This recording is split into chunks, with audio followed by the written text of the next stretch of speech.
Hi hello guys, இன்னைக்கு நம்ம channel இன்னைக்கு என்ன படம் பார்க்க போறோம் பார்த்தீங்கன்னா, இன்னைக்கு ஒரு படம் இல்லை, ஒரு மினி சீரிஸ் தான் பார்க்க போறோம். எல்லாரும் தம்ப்நெயில் பார்த்தா வந்திருப்பீங்க. நீங்க நினைச்ச மாதிரி இன்னைக்கு ஏகன் பாபுவோட சீசன் 5 தான் பார்க்க போறோம். ஆல்ரெடி சீசன் 4 போட்டு இருக்கேன், நிறைய பேர் பார்த்துருந்தீங்க, நிறையவே ஒரு வரவேற்பு கொடுத்துருந்தீங்க. அதனால தான் இன்னைக்கு சீசன் 5 பார்க்க போறோம். ஆக மொத்தம் இவரது மொத்தம் 9 படம் இருக்கு. இதுல பெஸ்ட் 2 போட்டிருக்கேன். அப்கமிங்ஸ்லாம் நிறைய வீடியோ வருது போடலாம். அதோட நம்ம சேனலில் புதுசாக பார்க்குறவங்க லைக் பண்ணி ஷேர் பண்ணி சப்ஸ்கிரைப் பண்ணிட்டு பாருங்க. நம்ம ஸ்ட்ரெயிட்டாக கதைக்குள்ள போகிறது மாதிரி இந்த படத்தோட ஒன்லைன் கேட்டால் ஒன்றுமோ சுவாரஸ்யமாக இருக்கும். இந்த படத்தோட ஒன்லைன்னா, ஒரு ஜமீன்தார் வீட்டில் ஒரு 3 திருடனுங்க அவரை கொண்டுட்டு ஒரு வைரத்தை எடுத்துட்டு போயிடுறாங்க. அடுத்து நம்ம ஈகன் பாபு கிட்ட அந்த கேஸ் வருது. அடுத்து அந்த கேஸ் விசாரிச்சு அது யார் கொலை பண்ணாங்க, அந்த வைரத்தை என்ன பண்ணாங்க அப்படின்னு கண்டுபிடிக்கிறது தான் இந்த படத்தோட கான்செப்ட். நம்ம ஸ்ட்ரெயிட்டாக படத்துக்குள்ள போயிடலாம். போகிறதுக்கு முன்னாடி நான் உங்கள் ஓன் யூஸ் தமிழ் சேனல் புதுசாக பார்க்குறவங்க மறக்காம நம்ம சேனல் லைக் பண்ணி ஷேர் பண்ணி சப்ஸ்கிரைப் பண்ணிட்டு பாருங்க. வாங்க நம்ம ஸ்ட்ரெயிட்டாக படத்துக்குள்ள போயிடலாம். இந்த படத்தோட ஓப்பனிங் சீன்ல இந்த ஜமீன்தார் வீட்டில் தான் காட்டுறாங்க. அவருக்கு பிறந்த நாள் போல அவர் ஃப்ரெண்ட்ஸ் எல்லாம் கூட இருக்காங்க. அப்படியே சிரிச்சு பேசி ஜாலியாக விளையாடிட்டு இருக்காங்க. அப்படியே பழைய நினைவுகள்லாம் பேசிட்டு அப்போ யாரும் அங்கே மெயின் ஆஃப் பண்ணுற மாதிரி தெரியுது. அங்கே இருக்கவங்க பயப்பட ஆரம்பிக்கிறாங்க. அடுத்ததான் தெரியுது அவருக்கு பிறந்த நாள்னால மெயின் ஆஃப் பண்ணிட்டு கேக் எடுத்துட்டு வந்து வெட்டுறாங்க. வெட்டி முடிச்சுட்டு லைட் ஆன் பண்ணுறாங்க. அங்கே பார்த்தா ஒருத்தர் அப்படியே பதட்டமாக இருக்கா, அப்படியே மூச்செல்லாம் வாங்க ஆரம்பிக்குது, ஒரு மாதிரியே பாயிட்டு இருக்கா. இதை பற்றி என்ன ஆச்சு உனக்கு அப்படின்னு சொல்லி உட்கார வச்சு தண்ணிலாம் கொடுக்குறாங்க. அடுத்த கொஞ்சம் சாந்தமாக வரான். அடுத்து தான் அவன் சொல்கிறான் க்ளோஸ்ட்ரோஃபோபியான்னு ஒரு நோய் இருக்குது. க்ளோஸ்ட்ரோஃபோபியானா இந்த இருட்டறையில் தனியாக விட்டா, இந்த லைட்டில் ஆஃப் பண்ணிட்டா ரொம்பவே பதட்டம் ஆகிடும். அந்த மாதிரி டைமில் ஒன்றும் பண்ண முடியாது, ஹார்ட் அட்டாக்கே கூட வர வாய்ப்பு இருக்குது அப்படிலாம் அங்கே இருக்குன்னு சொல்லிட்டு இருக்கா. இதை பார்த்து சாரிப்பா தெரியாமல் பண்ணிட்டோம்ப்பா, உனக்கு இதே மாதிரி இருக்குது எனக்கு தெரியாதுப்பா அப்படின்னு சொல்லிட்டு அவன் கொஞ்சம் சாந்தமாயிட்டு பேருக்கு 1 by 1 எல்லாரும் கிளம்ப ஆரம்பிச்சிடறாங்க. இவன் வேறு யாரும் இல்லை, அந்த ஜமீன்தாருக்கு இந்த கணக்கு வேலை பார்க்கறது தான் இருக்கான். இவன் பேர் சுரேஷ். அடுத்து அந்த வீட்டில் ஒரு வேலைக்காரெல்லாம் இருக்கான். அடுத்து அந்த ஜமீன்தார் நான் தூங்க போகிறேன் அப்படின்னு சொல்லிட்டு அவரும் மேலே போயிடுறாரு. இவங்க எல்லாரும் அப்படியே மேலே போயிட்டு இருக்கும்போது அங்கே உள்ளூர் ரவுடி கஜாலால்னு ஒருத்த வரான். அவன் உள்ள வந்துட்டு அந்த ஜமீன்தாரை பார்த்தாவணும். இப்போ என்னும் போது சுரேஷ் இல்லை சார் இப்போ பார்க்க முடியாது, நாளைக்கு வாங்கன்னும் போது இல்லை நான் இப்பயே பார்த்தாவணும்னு ஒத்த காலில் நிற்கிறான். அதனால நம்ம சுரேஷை மேலே கூட்டிகிட்டு போய் ஜமீன்தார்கிட்ட காட்டுறான். இவங்க 2 பேரும் ஏதோ ஒன்று பேசிக்கிறாங்க, ஆனால் என்ன பேசிக்கிறாங்கன்னு தெரியல. அடுத்து ஜமீன்தார் முதல்ல இந்த இடத்த விட்டு போ, நீ எவ்வளோ கோடி தந்தாவும் நான் உங்ககிட்ட இதை தர போகிறது இல்லை அப்படின்னு சொல்கிறான். ஏதோ ஒரு பொருளை பற்றி தான் கஜாலால் கேட்குறான், ஆனால் நான் கொடுக்க மாட்டேன் ஜமீன்தார் சொல்லிடுறாரு. அப்படி இந்த சைடு காட்டுறாங்க. நம்ம ஜமீன்தார் வீட்டுக்கு கேட்டாண்டா 2 பேர் அப்படியே பாம்பு தூக்கி போட்டு போகிறாங்க. இவங்க 2 பேர் யாருன்னே தெரியல.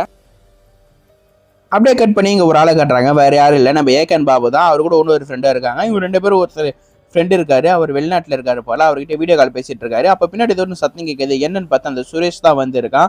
அடுத்து நம்ம ஹீரோ மீட் பண்ணுறான். உங்ககிட்ட ஒரு முக்கியமான விஷயம் பேசணும், ஜமீன்தார் பேச சொன்னார் அப்படின்னு சொல்லிட்டு உள்ள வரான். சரி வாங்க உள்ள உட்காந்து பேசலாம் அப்படின்னு சொல்லி நம்ம ஈகன் பாபு உள்ள உட்கார வைக்கிறாரு. அப்படியே இவங்க 2 பேரும் பேச ஆரம்பிக்கிறாங்க. அப்படி என்ன பேசுறான் சுரேஷ், ஒன்றும் இல்லை, உங்கள்கிட்ட ஒரு முக்கியமான விஷயம் பேசலதா வந்தேன். ஜமீன்தார்கிட்ட ஒரு வைரக்கல் இருக்கு, ரொம்ப அபூர்வமான வைரக்கல். அந்த வைரக்கலுக்கு ஒரே ஒரு பீஸ் மட்டும் தான் இருக்கு, அது ஜமீன்தார்கிட்ட மட்டும் தான் இருக்கு அப்படி சுரேஷ் சொல்லிட்டு இருக்கான். இதை பார்த்து நம்ம ஹீரோ அதிகப்பா என்கிட்ட சொல்லிட்டு இருக்குன்னு கேட்கும் போது இப்போதான் ஒரு முக்கியமான விஷயத்த உங்ககிட்ட சொல்லி ஆகணும் அப்படின்னு சொல்லி சுரேஷ் பேசுறான். அப்படி சுரேஷ் என்ன சொல்றான்னா, ஜமீன்தார்கிட்ட அந்த டைமண்ட் இருக்கு, அந்த டைமண்ட் ஆட்டிய போடலான்னு நினைக்கிறாங்க, அது யாரு திருட நினைக்கிறாங்கன்னு தெரியல, ஏதோ அவருக்கு தோணிட்டே இருக்கா, அதனால தான் உங்களை பார்க்க சொன்னாரு அப்படின்னு சொல்லிட்டு இருக்கான். இதை பார்த்து நம்ம ஹீரோ, நீ போய் போலீஸ் கம்ப்ளைண்ட் கொடுக்கலாமேப்பா, அவங்க கண்டுபிடிச்சிடலான்னும் போது அங்கதான் ஒரு பாயிண்ட், திருடு போயிருந்தா மட்டும் தான் போலீஸ் கம்ப்ளைண்ட் கொடுக்க முடியும், அது திருட வர மாதிரி தான் தெரியுது, ஆனால் யாருன்னு தெரியல, அதுக்காக தான் உங்களை பார்க்க சொல்லியிருந்தாருன்னும் போது சரிப்பா நான் வரேன், ஆகஸ்ட் 15ஆம் தேதி வரேன் அப்படின்னா. இதை பார்த்த சுரேஷ், எங்கள் ஸ்கூலில் கண்டே டைரெக்டாக வந்துடுங்க, இண்டிபெண்டன்ஸ் நடக்கும், அப்படியே ஸ்பீச்லாம் கொடுத்துடுங்க, நம்ம ஒன்றா கிளம்பி ஜமீன்தார் வீட்டுக்கு போயிடலாம் அப்படின்னு 2 பேர் பேசிட்டு இருக்காங்க. அப்படியே கட் பண்ணி அந்த ஜமீன்தார் வீட்டு தான் காட்டுறாங்க. அந்த வேலைக்காரன் கூப்பிட்டு வச்சு பேசிட்டு இருக்கான். என்ன ஆச்சு, அந்த வக்கீல் என்ன பண்ணிட்டு இருக்கான், கேஸ் போட்டானா இல்லையான்னு கேட்கும்போது இல்லை அவன் பண்ணுறதான் சொல்லிட்டு இருக்கான், ஒன்றும் பண்ணிட்டு இல்லை அப்படின்னு சொல்லிட்டு இருக்கான் வேலைக்காரன். இதை பார்த்து ஜமீன்தார், இவன்கிட்ட வச்சு ஒன்றும் பண்ண முடியாது, ஒருத்தனா வந்து எங்கள் வீட்டாண்ட வந்து மிரட்டிட்டு போகிறான், ஒருத்தனா வந்து கேட்டாண்டா பாம்பு போட்டு போகிறான், என்ன பண்ணுறது, எனக்கு எங்கள் உயிர் வாழத்தே ரொம்ப பயமாக இருக்குது அப்படி சொல்லிட்டு இருக்கான் வேலைக்காரங்கிட்ட ஜமீன்தார். அப்படியே கட் பண்ணிச்சு நம்ம ஹீரோவை தான் காட்டுறாங்க. அப்படியே ட்ராவல் பண்ணி நம்ம ஹீரோவும் அந்த ஜமீன்தார் வீட்டுக்கு போகலாம் ட்ராவல் பண்ணிட்டு வந்துட்டு இருக்காரு. அப்படியே ஒரு லாட்ஜில் அப்படியே புக் பண்ணிட்டு அப்படியே ஒரு இடத்தாண்ட சாப்பிட்டுட்டு உட்காந்துட்டு இருக்காங்க. அப்போ அந்த பாம்பு போட்டவங்க ஏதோ ஒன்று பேசிட்டு இருக்காங்க. உன்னை வந்து அவளை தான் அங்கே கொலை பண்ணுறோம் எப்படி பண்ணிடுவோம்னு பேசிட்டு இருக்காங்க. இதெல்லாம் நம்ம ஹீரோ நோட் பண்ணிட்டு தான் இருக்காரு. ஆனால் அந்த அளவுக்கு சீரியஸ் எடுத்துக்கலாம். அப்படியே கம்மனு திருப்ப சாப்பிட்டுட்டு இருக்காரு. அப்படியே கட் பண்ணி சைடு பார்த்தா அந்த 2 வில்ல பசங்க நம்ம ஜமீன்தாரை பிடிச்சி அடிச்சிட்டு இருக்கான். அதே டைமில் அங்கே பின்னாடி இந்த வேலைக்காரன் தடுக்கலாம்னு நினைக்கும் போது அவனையும் 4 அடி அடிச்சு அப்படியே நம்ம ஜமீன்தாரை கழுத்து வச்சு அப்படியே மிரட்ட ஆரம்பிக்கிறாங்க. கழுத்தில் வச்சு இப்போ மட்டும் நீ ஒத்துக்கலன்னா உன்னை அவளை தான் இங்கே போட்டுருன்னு சொல்லிட்டு அப்படியே கட் பண்ணி இந்த சைடு காட்டுறாங்க. நம்ம ஹீரோவும் அடுத்த ஒரு ஃப்ரெண்டும் அப்படியே நடந்து வந்துட்டு இருக்காங்க. இப்போ ஜமீன்தார் வீட்டுக்கு போய் பார்த்துட்டு போயிடலாமா இல்லை அப்படி பேசிட்டு அப்படியே அந்த டைமில் நம்ம சுரேஷும் வராரு. அப்படியே சுரேஷ் பார்த்துட்டு பேருக்கு என்னப்பா என்னாச்சு இந்த சைடு சுற்றிட்டு இருக்கா அப்படி சுரேஷ் கேட்கும் போது இல்லை ஜமீன்தாரை பார்க்க தான் போயிட்டு இருக்கோம் அப்படின்னு நம்ம ஹீரோ சொல்ல, இல்லை அவர் நேரத்துக்கு தூங்கிட்டு இருப்பாரு, நம்ம வேணா நாளைக்கு போய் பார்க்கலாம், எங்கள் வீடு பக்கத்தில் தான் வாங்க போயிட்டு வரலான்னும் போது இல்லை வேணாம் எங்கள் லாட்ஜ் இங்கே தான் இருக்குது, நாங்கள் அங்கேயே போய்க்கிறோம் போது, இல்லை எங்கள் வீட்டுக்கு வந்துட்டா நீங்கள் போய் ஆகணும் அப்படின்னு சொல்லி நம்ம ஹீரோவை கையோட அவரோட வீட்டுக்கு கூட்டிகிட்டு போகிறாரு. அங்கே பார்த்தா நம்ம சுரேஷோட 2 ஃப்ரெண்டுங்க இருக்காங்க. ஒருத்தன் பேர் விஜய், ஒருத்தன் பேர் அஜய். அப்படியே இவங்க 2 பேரும் அப்படியே மீட் பண்ணிட்டு இருக்காங்க. அந்த விஜய் பையன் வந்து நல்லா டிராயிங் வரைவான் போல, அங்கே இருக்க ஒரு மெக்கானிக்கல் ஆள் போல. அப்படியே 2 பேரும் பேசிட்டு இருக்காங்க. அதே டைமில் சுரேஷோட ஒய்ஃப் வந்து அங்கே இருக்க சாப்பாடு அப்படியே எடுத்து வச்சுட்டு இருக்காங்க. அப்படியே சாப்பிட்டுட்டே இவங்க 2 பேரும் பேசிட்டு இருக்காங்க. அடுத்த சவுத்தில் ஒரு டிராயிங் இருக்கு போல, அதெல்லாம் நம்ம ஹீரோ பார்த்துட்டு இருக்காரு. அப்படியே கட் பண்ணி சரி ஜமீன்தார் தான் காட்டுறாரு. வேற யாருக்கோ ஒருத்தருக்கு ஃபோன் பண்றாரு, யாருக்குன்னு தெரியல. சரி ஓகே முடிச்சுக்கலாம் அப்படின்றாரு. அவர் யார்கிட்ட பேசினாரு ஒண்ணுமே தெரியல. அப்படியே கட் பண்ணி காட்டுறாங்க. அப்படியே நைட் ஆகுது, அப்படியே நடந்து வந்துட்டு இருக்காங்க. அப்படியே கூடவும் அவனும் நடந்து வந்துட்டு இருக்கான். சுரேஷோட ஃப்ரெண்டும் என் வீடு பக்கத்துல தான் வரீங்களான்னு கேட்கும்போது இல்லப்பா நாங்கள் லாட்ஜுக்கே போறோம் அப்படின்னு சொல்லிட்டு நம்ம ஹீரோ ஒரு ஃப்ரெண்டும் போய் உட்காந்துக்கிறாரு லாட்ஜில். அடுத்து நம்ம ஹீரோ யோசிக்க ஆரம்பிக்கிறாரு. ஜமீன்தார் எல்லாத்துக்கும் என்ன கூப்பிட்டு இருக்குமே, எது கூப்பிடாம இருக்காரு, ஒரு என் மேலே நம்பிக்கை இல்லாமல் போயிச்சோ அப்படின்னு புலம்பிட்டு இருக்காரு. இதை பார்த்தா ஃப்ரெண்ட் அப்படிலாம் ஒன்றும் இல்லை, நாளைக்கு போய் ஒரு நேரில் போய் பார்த்துக்கலாம் அப்படின்னு பேசிட்டு 2 பேரும் தூங்க போயிடுறாங்க. அப்படியே கட் பண்ணி மறுநாள் தான் காட்டுறாங்க. அந்த ஜமீன்தார் வீட்டாண்ட தான் அங்கே இருக்க வேலைக்கான சாப்பாடுல எடுத்து வச்சுட்டு இருக்கான். ஜமீன்தார் உட்காந்து சாப்பிடலாம் நினைக்கும் போது அங்கே 3 மர்ம நபர் மாஸ்க் போட்டு நம்ம ஜமீன்தார்ட்ட கண்ணை வச்சு மிரட்டிட்டு இருக்காங்க. அப்படியே கொஞ்ச நேரத்தில் ஜமீன்தாரி சுட்டுறான். அடுத்தது என்ன பண்ணுறது ஒன்றும் தெரியல, வேலைக்கார அப்படியே ஓடிடுறான் வெளியே. அடுத்து அங்கே 3 பேர் உள்ள போனவங்க ஒரு பேக் மட்டும் எடுத்துட்டு போறாங்க. அது என்ன பேக்னே தெரியல. அப்படியே கட் பண்ணி நம்ம ஹீரோவும் ஒரு ஃப்ரெண்டோட தான் காட்டுறாங்க. அப்படியே மார்க்கெட்டை நடந்து அப்படியே பேசிட்டு இருக்காங்க எந்த துணி வாங்கலான்னு. அப்போ நம்ம சுரேஷோட ஃப்ரெண்டு ஒருத்தர் பார்த்து பேருக்கு என்ன இங்கே பண்ணிட்டு இருக்கீன்னு கேட்கும் போது அப்படிங்க 2 பேர் பேசிட்டு இருக்காங்க. அப்போதான் நம்ம ஹீரோ ஒன்று கேட்குறாரு, அது என்னன்னா நேற்று உட்காந்து பேசிட்டு இருக்கும் போது இங்கே ஒரு இடம் இருக்கு, மட்டன் பிரியாணி நல்லா இருக்கும், சாப்பிட போகலாம் நாளைக்கு அப்படின்னு பேசியிருந்திருப்பாங்க. அதான் நம்ம ஹீரோ சொல்றாரு, வாங்க போய் சாப்பிட போகலாம் வரீங்களான்னு கேட்கும் போது இல்லை இப்போ போக முடியாது, ரொம்ப ரஷ்ஷாக இருக்கும், அங்கே போலீஸ்லாம் நிறைய இருக்குன்னு கேட்கும்போது எதுக்கு அங்கே போலீஸ் இருக்க போதுன்னு கேட்கும்போது அப்போ தான் சொல்கிறேன் ஜமீன்தார் இறந்து போயிட்டாரு உங்களுக்கு தெரியாதான்னும் போது அட பாவி ஜமீன்தார் இறந்து போயிட்டாரு அப்படின்னு சொல்லி நம்ம ஹீரோ அந்த இடத்த எப்படி சீக்கிரமாக கிளம்புறாரு. அங்கே ஒரு ஆட்டோ இருக்குது, அது ஆட்டோ பிடிச்சி ஜமீன்தார் வீட்டுக்கு போகிறாரு. அங்கே பார்த்தா போலீஸ்லாம் இருக்குது. ஹீரோ உள்ளே போகலான்னு நினைக்கும் போது அங்கே இருக்க கான்ஸ்டபிள் நம்ம ஹீரோ உள்ளே விட மாட்டான். இல்லைப்பா இங்கே கிரைம் ஸ்பாட் நீலாம் உள்ளே போகக்கூடாதுன்னு நம்ம ஹீரோ கெஞ்சி பார்க்குறாரு. இல்லை உள்ளே போக முடியாதுப்பா நீ வெளியே போக பண்ணிட்டு இருக்காங்க. அதே டைம் அங்கே ஒரு லேடி போலீஸ் வராங்க.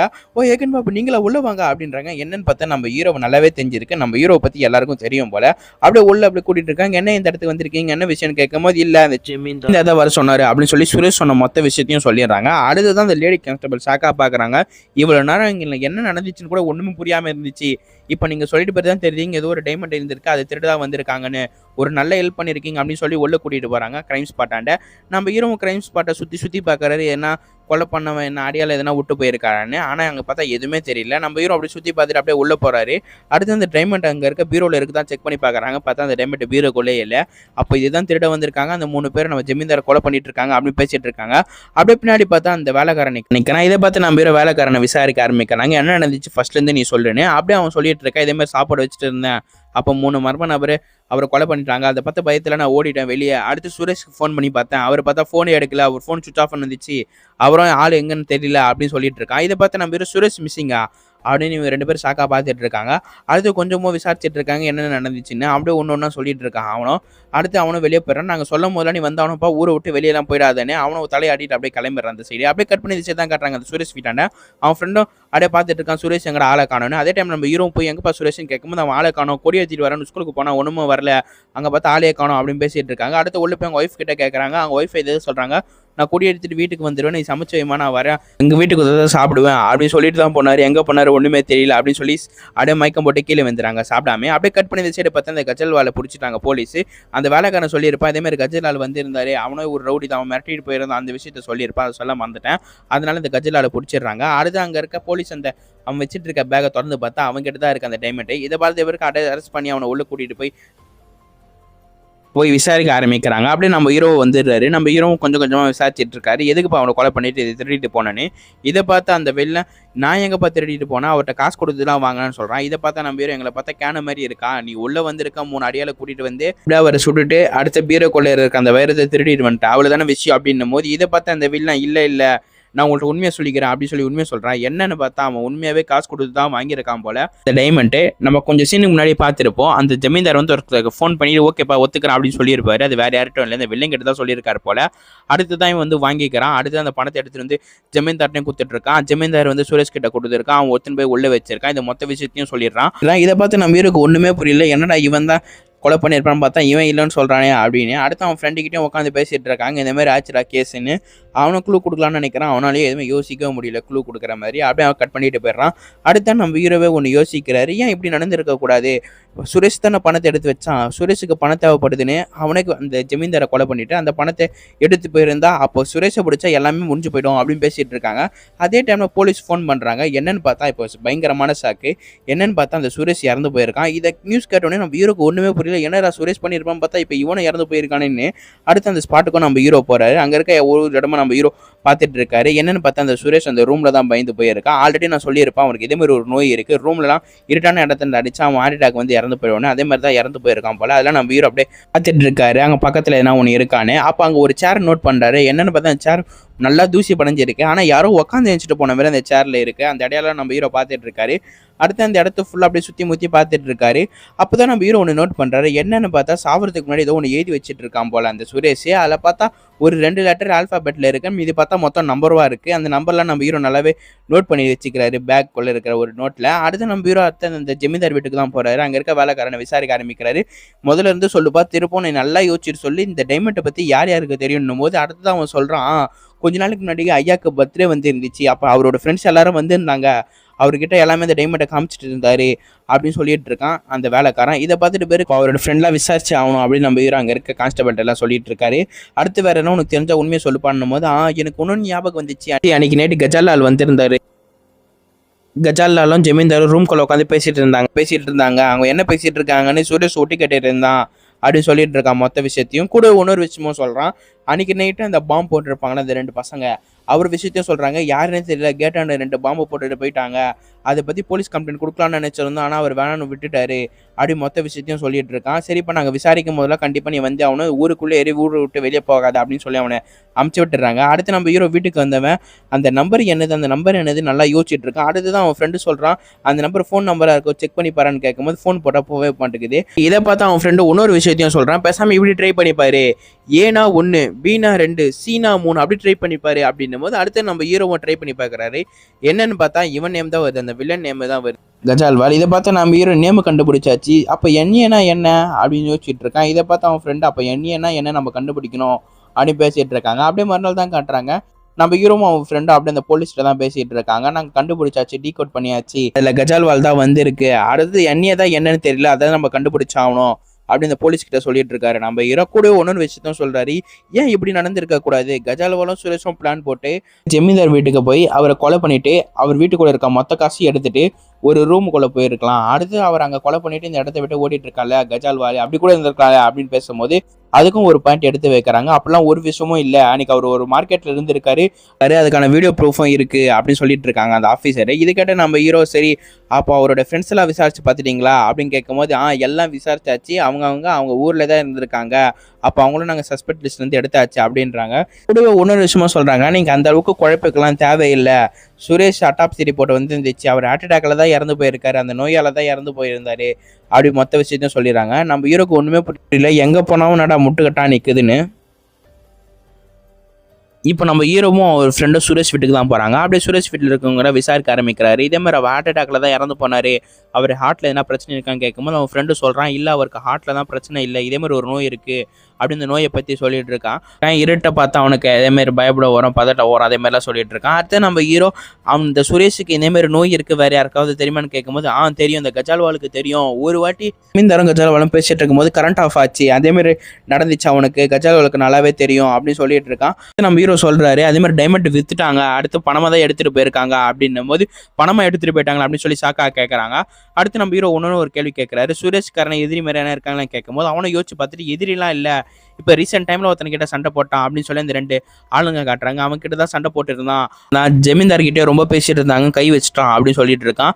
இதுக்கு அவன் ஜமீன்தார்ட்ட பேச போனாங்க அவங்க 2 பேரும் கேட்கும்போது அடுத்த ஒன்னொரு ரீசன் சொல்றாங்க, என்னன்னா அந்த ஜமீன்தார் இருக்க ஒரு லேண்ட்ல இவங்க 2 பேரும் ஒரு பார் ஷாப் வச்சிருக்காங்க, அந்த பார் ஷாப்பை வைக்கக்கூடாதுன்னு நம்ம ஜமீன்தார் சொல்லியிருக்காரு, அப்பயே அந்த பார் ஷாப்பை வைக்கிறாங்க, அந்த பார் ஷாப்பை மூடுறதுக்காக ஒரு கேஸ் போட்டிருக்காரு, அந்த கேஸை வாபஸ் வாங்கிறதுக்காக தான் வந்திருக்கான், அதோட கூடவே அதுக்காக நாங்கள் காசும் கொடுக்கும், 2 மாசம் கட்டுறேன்னு சொல்லும் போது நம்ம ஜமீன்தார் கொடுக்குற மாதிரி தெரியல, அதனால தான் இதே மாதிரி பண்ணிட்டு இருக்காங்க அப்படி மொத்த விஷயத்தையும் சொல்லிட்டு இருக்கான். இதுல நம்ம ஹீரோ அப்சர்வ் பண்ணிட்டு அந்த இடத்த விட்டு கிளம்பிடுறாரு. அடுத்து ஆட்டோல போயிட்டு இருக்கும்போது அந்த ஆட்டோல பையன் சொல்றான், ஒரு வாட்டி லக்கில் தப்பிச்சிட்டான் சுரேஷ், இப்போ இந்த வாட்டி லக்கு அவனை காப்பாத்தல அப்படின்னு சொல்றான். இதுல நம்ம ஹீரோ நோட் பண்ணிட்டு இருக்காரு. இப்போ நம்ம ஹீரோவும் ஒரு ஃப்ரெண்டும் அந்த கேஸ் பற்றி தான் யோசிச்சுட்டு இருக்காங்க. அப்போ தான் நம்ம ஹீரோ இன்னொரு விஷயமும் சொல்கிறாரு. அன்னைக்கு அந்த சுரேஷ் இறந்து போன இடத்துல நல்லா நோட் பண்ணியிருந்தேன். அங்கே ஒரு சேர் இருக்குது. அந்த சேர் ஃபுல்லாக தூசியாக இருந்துச்சு.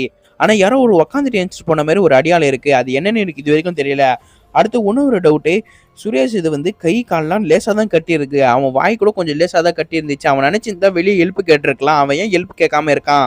இதெல்லாம் நம்ம கண்டுபிடிச்சாகணும். அப்போ வேற யாரோ ஒரு திட்டம் பண்ணி தான் அவனை கொலை பண்ண ட்ரை பண்ணியிருக்காங்க அப்படின்னு சொல்லிட்டு இருக்காரு. சுரேஷ் இவங்க 2 பேரும் மலையிலேருந்து அப்படியே கீழே இறங்கி நடந்து போயிட்டு இருக்காங்க. அப்போ ஒரு மார்க்கெட்டில் சுரேஷோட ஃப்ரெண்டு பார்க்குறாங்க. என்னப்பா அப்படின்னு கேட்கும்போது, இல்லை காய்கறி வாங்கி போய் கொடுக்கலாம் சுரேஷோட ஒய்ஃபுக்கு. அவங்க சாப்பிடாம ரொம்ப நாளாக இருக்காங்க. அப்படியே இருந்தால் அவங்க உடம்பும் போயிடும். இதான் காய்கறி அதெல்லாம் எடுத்துகிட்டு போய் வாங்கி போய் கொடுக்குறேன். அது சமைக்கிட்டோம் அப்படின்னு சொல்லிட்டு இருக்கான். இதை பார்த்து நம்ம ஹீரோ சரிப்பா எடுத்துகிட்டு போய் கொடுப்பா அப்படின்னு சொல்லிட்டு நம்ம ஹீரோ அவர் ஃப்ரெண்ட் அப்படி நடந்து போயிட்டு இருக்காங்க. இப்போ நம்ம ஹீரோ அவரோட ஃப்ரெண்டு எங்கே வந்திருக்காங்கன்னா, இந்த சுரேஷ் இறந்து போன இடத்துல தான் வந்திருக்காங்க. இங்கே வேற எதனா குழு மாரி எதனா ஒன்று கிடைக்குதானே அப்படியே சும்மா அப்படிங்கன்னு தேடி பார்த்துட்டு இருக்காங்க. அடுத்து ஸ்ட்ரைட்டாக எங்கே போகிறாங்கன்னா அந்த ஜமீன்தார் வீட்டுக்கு தான் போகிறாங்க. அங்கே இருக்க வேலைக்காரனை திரும்ப விசாரிக்க ஆரம்பிக்கிறாங்க. உனக்கு தெரிஞ்சது மொத்த விஷயத்தையும் சொல்லு. லேண்டை பற்றி சுரேஷுக்கு தெரியுமான்னு கேட்கும்போது, லேண்டை பற்றி சுரேஷுக்கு நல்லாவே தெரியும். அந்த 2 ஆள் அந்த சுரேஷ் தான் கூட்டிகிட்டு வந்திருக்கான். அது நம்ம ஜமீன்தார்கிட்டையும் பேசியிருக்கான். இதேமாரி விற்று கொடுத்துடலாம், அவங்க கிட்டே நிறைய காசு கொடுக்குறேன்றாங்க. இல்லை விற்கலாம், நீங்கள் நம்மளே வச்சுருந்தா கூட அவங்க மாதம் ரெண்ட் கொடுக்குறாங்களையா, அவங்ககிட்ட நம்ம ரெண்ட் வாங்கிக்கலாம், என்ன சொல்கிறீங்கன்னு கேட்கும்போது ஜமீன்தார் ஒத்துக்கிற மாதிரி தெரியல. இல்லை நீ முதல்ல இந்த இடத்த விட்டு கிளம்புன்னு நம்ம சுரேஷும் ரொம்பவே கேட்டிருக்காரு. ஆனால் கொடுக்குற மாதிரி தெரியல. நம்ம சுரேஷே இந்த அளவுக்கு கெஞ்சிலாருன்னா அந்த 2 ஆளுங்க சொல்லியிருக்காங்க, அந்த லேண்டை மட்டும் எனக்கு விற்று கொடுத்துட்டா உனக்கான கமிஷனை பாதி நான் தரேன்னு. அதனால தான் நம்ம சுரேஷ் ரொம்பவே கெஞ்சிறாரு. ஆனால் நம்ம ஜமீன்தார் தர மாதிரி தெரியல. முதல்ல இந்த இடத்த விட்டு கிளம்பு அப்படின்னு சொல்லி அவங்க 2 பேரும் துரத்தி விட்டுறாங்க. அப்படியே நம்ம ஹீரோவும் அவர் ஃப்ரெண்டும் அங்கே இருக்க டாக்டர்கிட்ட விசாரிக்க ஆரம்பிக்கிறாங்க அந்த நோயை பற்றி. அந்த நோய் வந்தால் என்னென்ன பண்ணுவாங்கன்னு அந்த டாக்டரும் சொல்ல ஆரம்பிக்கிறாங்க. அந்த நோயில் அவங்க ரொம்பவே பயப்படுவாங்க. ஏன்னா ஒரு இருட்டு ரூமில் கூட்டிகிட்டு போய் விட்டு லைட் ஆஃப் பண்ணிட்டா ரொம்ப பயந்துருவாங்க அப்படின்னும் போது, அப்போ அவங்களுக்கு ஹார்ட் அட்டாக்லாம் வருமானு கேட்கும்போது, இல்லை அவ்வளோ சீக்கிரம் ஹார்ட் அட்டாக் வராது, ரொம்ப பயந்தால் தான் ஹார்ட் அட்டாக்லாம் வரும் அப்படின்னு இந்த டாக்டர் சொல்லிட்டு இருக்காங்க. அப்படின்னு நம்ம ஹீரோ அப்படியே கிளம்பி வந்துடுறாரு. ரிக்ஷாவில் ஏறிட்டு போயிட்டு இருக்காரு. அப்போ தான் நம்ம ஹீரோ ஒன்று கேட்குறாரு, அன்றைக்கி சொல்லியிருந்து எப்போ லக்கில் தப்பிச்சிட்டான், இப்போ உயிர் போயிடுச்சு, அப்படி என்னப்பா லக்கில் தப்பிச்சான்னு கேட்கும்போது அப்போ தான் இன்னொரு விஷயமும் சொல்கிறான். அந்த பையன் கொஞ்ச நாளைக்கு முன்னாடி அவருக்கு ஹார்ட் அட்டாக் வந்துருந்துச்சு. டிசம்பர் 25ஆம் தேதி நான் தான் அவர் கூட்டிகிட்டு போய் ஹாஸ்பிட்டலில் விட்டேன் அப்படி மொத்த விஷயத்தையும் சொல்லிட்டு இருக்கான் அந்த ரிக்ஷா பையன். நம்ம ஹீரோ இதெல்லாம் நோட்டீஸ் பண்ணிட்டு இருக்காரு. அடுத்து நம்ம ஹீரோக்கு ஒரு வீடியோ வருது. என்னன்னு பார்த்தா, அன்னைக்கு அந்த வில்லம் பையன் வந்து வேற ஒரு இடத்துல மார்க்கெட்ல இருந்திருக்கான். அதோட சிசிடிவி ஃபுட்டேஜ் தான் நம்ம ஹீரோக்கு அமைச்சிருக்காங்க. அடுத்து இவங்க உட்காந்து பேசிட்டு இருக்காங்க, என்னடா எந்த சைடு போனோம் முட்டு சந்தா இருக்கு, என்னடா பண்ண போறோன்னு. அடுத்ததான் நம்ம ஹீரோக்கு ஒன்று ஞாபகம் வருது, ஒன்றும் அந்த வீக்கென்னு ஒன்று கண்டுபிடிக்கல, பேசாம அவங்க ஃப்ரெண்டு கிட்ட கேட்டு பார்க்கலாமா அப்படின்னு நம்ம ஹீரோ ஒன்று யோசிக்கிறாரு. அடுத்து நம்ம ஹீரோ அந்த சுரேஷோட 2 ஃப்ரெண்ட்ஸும் கூட அப்படியே மீட் பண்ணிட்டு இருக்காங்க ஒரு பார்ல. அப்படியே நம்ம ஹீரோ பேசிட்டு இருக்கும் போது, எனக்கு ஒரு ஹெல்ப் பண்ணி ஆகணும், சுரேஷ் கோட் வேட்டை ஒன்று எழுதி இருக்கான், அதை பற்றி உங்களுக்கு என்ன தெரியுமான்னு கேட்கும்போது, அவன் பேசுறது முக்கால்வாசி கோட் வேர்டில் தான் நாங்கள் பேசிப்போம், இது எங்களுக்கு ஒரு ஜாலியான ஒரு என்டர்டைன்மெண்ட்டாக இருக்கும், நிறைய நாங்கள் கோட் வேர்ட்லாம் பேசிப்போம், அந்த கோட் வேர்டு காட்டுங்க, அதை பார்த்து எங்களுக்கு என்ன தெரியுதா நாங்கள் சொல்கிறோம் அப்படின்னு சொல்லி நம்ம ஹீரோ கிட்ட சொல்ல, நம்ம ஹீரோ ஒரு நோட் எடுத்து காட்டுறாரு. என்னன்னா என்னன்னே தெரியலப்பா, உங்களால் முடிஞ்ச அந்த டீகோட் பண்ணுங்க அப்படின்னும் போது அந்த 2 பசங்களும் பார்த்துட்டு, ஓ என்னன்னா இங்கே அப்படின்னு 2 பேர் சொல்கிறாங்க. அந்த 2 பேர் வேறு யாரும் இல்லை, அந்த 2 பார் வச்சுருந்தாங்களே அவங்க 2 பேர் தான் சொல்கிறாங்க. பிடிச்சிட்டாண்டா அப்படின்னு சொல்லி நம்ம ஹீரோ யோசிக்கிறாரு. அப்படியே ஒரு நாள் போலீஸை கூப்பிட்டு அந்த 2 பேர் ஆள் எங்கே இருக்காங்க சரி, கடைசியில் இந்த 2 பேரும் பிடிச்சிடறாங்க போலீஸை வச்சு. அடுத்து இந்த போலீஸ் கஸ்டடியில் எடுக்கிறாங்க அவங்க 2 பேரும், பிடிச்சி தொலைக்கிறாங்க அவங்க 2 பேரும். அடுத்து நம்ம ஹீரோ வராரு, எதுக்கு அவனை கொன்னீங்க, எதுக்கு சுரேஷை கொண்டா, உண்மையை ஒத்துக்கோ அப்படி மிரட்ட அங்கே இருக்க பசங்க, இல்லை நாங்கள் எதுவுமே பண்ணல, நாங்கள் கொலைலாம் பண்ண மாட்டோம் அப்படின்றா. அடுத்து நம்ம ஹீரோ சொல்கிறாரு, இல்லைடா நீங்கள் அன்னைக்கு ஹோட்டலில் உட்காந்து பேசிட்டு இருந்தீங்க, வந்தால் உன்னை கொண்டுடுவேன் எப்படி இல்லை பேசிட்டு இருந்தீங்க, உங்களை பார்த்தா ரவுடி மாதிரி தான் தெரியுது, உண்மையை ஒத்துக்க, எதுக்கு அவங்களை கொண்டேன்னு கேட்கும்போது, இல்லை சார் நான் கொல்ற அளவுக்குலாம் ஒன்றும் இல்லை சார், சும்மா மிரட்டும் தவிர கொல்லலாம் மாட்டேன் சார் அப்படின்னு சொல்லிட்டு இருக்கான். அடுத்து நம்ம ஹீரோ கூட இன்னொரு கொஸ்டினை கேட்குறாரு, அன்னைக்கு டிசம்பர் 25 கிறிஸ்மஸ் அன்னைக்கு ஹார்ட் அட்டாக் வரும்போது நீங்கள் ஏன் அவன் வீட்டில் இருந்தீங்கன்னு கேட்கும்போது, சார் அவன் என்னோட ஃப்ரெண்டு தான் சார் அப்படின்னு சொல்லி இன்னொரு ஃப்ளாஷ் பேக்கும் சொல்ல ஆரம்பிக்கிறான். என்னென்னா அந்த ஜமீன்தார் கிட்ட சொல்லியிருப்பான், அதேமாதிரி ரெண்ட்டுக்கு உனக்கு காசு தரேன் அப்படின்னு. ஆனாலும் இவங்க 2 பேருக்கும் ஒரு பழக்கம் நட்பு ஒன்று ஏற்பட்டிருக்கும், அதனால தான் இவன் கூப்பிட்டு இருப்பான், அதனால தான் இவங்க போயிருப்பாங்க. அது மொத்த விஷயத்தையும் சொல்கிறான். அதனால நம்ம ஹீரோக்கு ஒன்றுமே புரியல, என்னடா இவன் புது கதையாக சொல்லிட்டு இருக்காங்கன்னு. பேசாமல் இவங்க வீட்டுக்குள்ளே வாரண்டி வச்சு நம்ம செக் பண்ணி பார்த்தலாமே அப்படின்னு சொல்லி வீட்டுக்குள்ளே போலீஸை விட்டு செக் பண்ணி பார்க்குறாங்க. அங்கே இருக்க போலீஸ் அவங்களை கூட்டிகிட்டு போய் அந்த வீடு ஃபுல்லாக செக் பண்ணி பார்க்குறாங்க. என்னென்னு பார்த்தா அந்த வீட்டுக்குள்ளே ஒன்று கூட இல்லை, ஒரு பைசா கூட இல்லாமல் இருக்குது. இதை பார்த்து நம்ம ஹீரோக்கு ஃபோன் பண்ணி சொல்ல நம்ம ஹீரோக்கு தலைவடிச்சு போயிடுது. என்னடா இவங்க தான் பண்ணியிருப்பாங்க பார்த்தா இவங்களும் இதே மாதிரி இல்லைடா, அப்போ யாரா பண்ணியிருப்பான் அப்படின்னு நம்ம ஹீரோ உட்காந்து யோசிச்சுட்டு இருக்காரு. ஒன்று சொல்லமானதுன்னா, இன்றைக்கி விசாரிச்சுட்டு இருக்கும்போது இவங்க 2 பேரும் சொல்லியிருப்பாங்க, நீங்கள் வேணால் எங்களை பற்றி விசாரிச்சு பாருங்கள், நீங்கள் சொல்கிற அன்றைக்கி நாங்கள் ஊருக்குள்ளே இல்லை அப்படின்னு சொல்லியிருப்பாங்க 2 பேரும். அதை நம்ம ஹீரோ யோசிச்சு பார்த்துட்டு இருக்காரு. அன்றைக்கி நேட்டே ஒருத்தர் வந்து நம்ம போலீஸ் ஸ்டேஷனில் ஒரு கம்ப்ளைண்ட் கொடுக்குறாங்க, இதேமாரி எங்ககிட்ட இருக்க மொத்த காசும் பிடுங்கி போயிட்டாங்க. என்னன்னு பார்த்தா அந்த 2 பேர் தான் வந்திருக்காங்க போல். அப்போ அவங்க சொன்ன மாதிரி இந்த ஊருக்குள்ளே இவங்க 2 பேர் எழுத போல். அந்த வீடியோ நம்ம ஹீரோக்கு வர, அடைச்சா இவங்களும் இல்லையா அப்படின்னு நம்ம ஹீரோ யோசிச்சுட்டு உட்காந்துட்டு இருக்காரு. இப்போ என்னடா பண்ண போகிறோம் அப்படின்னு நம்ம ஹீரோ யோசிச்சுட்டு உட்காந்துட்டு இருக்காரு. அடுத்து நம்ம ஹீரோ இன்னொரு ஐடியா பண்ணுறாரு. என்ன சொல்கிறாருன்னா, பேசாமல் இவங்க 2 பேரும் விட்டுருங்க, நான் பார்த்துக்கிறேன் போது, சார் இல்லை சார் ரிஸ்க் ஆகிடணும் போது, இல்லை அவங்க தப்பு பண்ண மாதிரி எனக்கு தெரியல, அவங்கள ரிலீஸ் பண்ணிடுங்க 9 மணிக்கு அப்படின்னு சொல்லிடுறாங்க. அடுத்து அவங்க 2 பேரும் ரிலீஸ் பண்ணிடுறாங்க. அடுத்து நம்ம பேரும் உட்காந்து யோசிச்சுட்டு அடுத்து போய் ஒரு ஹோட்டலில் போய் நல்லா சாப்பிட்றாரு. நல்லா சாப்பிட்டுட்டு அடுத்தது அங்கே இருக்க ஒரு ஸ்ட்ரீட்டில் நடந்து வந்துட்டு இருக்காரு. அப்போ தான் இந்த சுரேஷோட ஃப்ரெண்டு விஜய் விட்டானதை பார்க்குறாங்க. அங்கே பார்த்தா அவன் ஏதோ ஒன்று பண்ணிட்டு இருக்கான். அடுத்து நம்ம ஹீரோ உள்ளே போய் பார்க்குறாரு. அதே டைமில் பின்னாடி ஏதோ ஒரு ஆட்டோ சத்தம் கேட்குது. என்னன்னு பார்த்தா அவங்க சுரேஷோட உணவு ஃப்ரெண்டோ வரான். இவங்க 2 பேரும் ஏதோ ஒன்று பேசிட்டு இருக்காங்க. நம்ம ஹீரோக்கு ஒன்றும் புரியல. அவர் மரத்தான் நின்று பார்த்துட்டு இருக்காரு. அப்போ பட்டுன்னு ஒரு கார் செல்லுன்னு கிராஸ் ஆகுது. இதை பார்த்து நம்ம ஹீரோ அங்கே பின்னாடியே ஒரு ரிக்ஷா வண்டி பிடிச்சிட்டு போயிட்டு இருக்காரு. அதே நேரத்தில் அந்த வண்டியும் சைடு போகிற மாதிரி தெரியுது. இதை பார்த்தா நம்ம ஹீரோ அந்த போலீஸ்க்கு ஃபோன் பண்ணி சொல்லிடுறாங்க. இதே மாதிரி இவங்க 2 பேர் தப்பிச்சு போகிற மாதிரி தெரியுது வாங்கன்னு. அதே டைம் அந்த போலீஸை வந்துடுறாங்க. அடுத்து அந்த கார்டு ஃபுல்லாக தேட ஆரம்பிக்கிறாங்க. அங்கே பார்த்தா கார்லேருந்து இறங்கி ஓடுறாங்க. கூட பார்த்தா ஒரு பேக் ஒன்று வச்சுட்டு ஓடிட்டு இருக்கான் சுரேஷோட ஃப்ரெண்டு 2 பேரும். இதை பார்த்தா நம்ம போலீஸும் ஹீரோவும் அப்படியே துரத்த ஆரம்பிக்கிறாங்க. கடைசியில் என்ன பண்ணிடுறாங்கன்னா நம்ம ஹீரோட ஃப்ரெண்டை பிடிச்சி வச்சுறாங்க பிணை கைதி மாதிரி. அப்போ அந்த ஆட்டோ ரிக்ஷா பையன் வந்து தலையில் 2 பேரும் ஒரு ஷாட்டை வைக்கிறான். அப்படியே மயக்கம் போட்டு விழுந்துடுறாங்க. அப்படியே பேக்கும் கீழே விழுந்துது. இதை பார்த்து அந்த போலீஸ் லேடி என்ன பண்ணுறாங்கன்னா அந்த பேக்கை திறந்து பார்க்குறாங்க. என்னன்னு பார்த்தா அந்த 1 கோடி இதில் தான் இருந்திருக்கு. இதை பார்த்து நம்ம ஹீரோ சிரிக்கிற மாதிரி தெரியுது. அப்படியே மறுநாள் காட்டுறாங்க. அடுத்து அந்த குறுந்தாடி அப்படியே நம்ம ஹீரோ கிட்ட பேசிட்டு இருக்காங்க 3 பேர்கிட்ட. என்ன எப்படி இந்த கேஸ் கண்டுபிடிச்சிங்க அப்படின்னு அடுத்ததான் நம்ம ஹீரோ ஒவ்வொரு ட்விஸ்டாக ரிவீல் பண்ண ஆரம்பிக்கிறாரு. என்னன்னா அன்னைக்கு நம்ம ஹீரோ இந்த ஃபோட்டோ பார்த்துருப்பாரு. அது கீழே ஒரு லெட்டர் எழுதியிருக்கும் இவன் கோடு வேடில். நம்ம ஹீரோக்கு உண்மையே புரியல சுரேஷோட ஃப்ரெண்டு ஏன்னா இதே மாதிரி எழுதி வச்சிருக்காங்க. அடுத்து நம்ம ஹீரோ அன்னைக்கு ஒன்றால் விசாரிக்க போகும்போது அவங்க ஒய்ஃப் மயக்கம் போட்டு வீந்திருப்பாங்க. அடுத்த டைமில் நம்ம ஹீரோ என்ன பண்ணியிருப்பாருன்னா சரி தண்ணி எடுத்துட்டு வரலாம் தண்ணி எடுக்க போயிருப்பாரு. அப்போ பார்த்தா அங்கே ஒரே ஒரு சாப்பாடு மட்டும் தான் இருந்திருக்கும். அப்போ சுரேஷ்கான சாப்பாடு எங்கே இருக்குன்னு நம்ம ஹீரோவும் தேட ஆரம்பிச்சிருப்பாரு. அங்கே ஃப்ரிட்ஜில் திறந்து பார்த்தா அந்த ஃப்ரிட்ஜில் இல்லை. அப்பயே புரிஞ்சு போச்சு இந்த ஒய்ஃபுக்கு ஆல்ரெடி தெரிஞ்சிருக்கு சுரேஷ் வந்திருக்க மாட்டான், இவ தான் ஏதோ பண்றா ஒரு பிளான் பண்ணியிருக்கா அப்படின்னு நம்ம ஹீரோ அப்பயே ஒரு நோட்டை விட்டு இருக்காரு அவர் மேல. அடுத்து ஒன்னொரு ட்விஸ்ட்டை கொஞ்சம் கொஞ்சமா ரிவீல் பண்ண ஆரம்பிக்கிறாரு. அன்னைக்கு மார்க்கெட்டில் அவனோட ஃப்ரெண்டை பார்த்துருப்பாங்க. அவன் ஃப்ரெண்டை காய்கறி வாங்கியிருப்பான்னு சொல்லுவான். ஆனால் பார்த்தா அதில் இறைச்சியும் இருக்கும். எப்படி இருந்தாலும் சாவு வீட்டில் கண்டிப்பாக இந்த இறைச்சிலாம் வாங்கியிருக்க மாட்டாங்க. துக்கம் இருந்தால் தான் இந்த இறைச்சி வாங்காமல் இருப்பாங்க. இப்போ துக்கம் இல்லாதனால கண்டிப்பாக அவங்க ஒய்ஃப் மேலே நம்ம ஹீரோக்கு நல்லாவே சந்தேகம் வந்திருக்கு. அதே டைம் அந்த ஆட்டோ டிரைவரும் சொல்லியிருப்பான். ஆனால் என்ன விஷயம்னு கடைசிருக்கும் அதை காட்டவே இல்லை.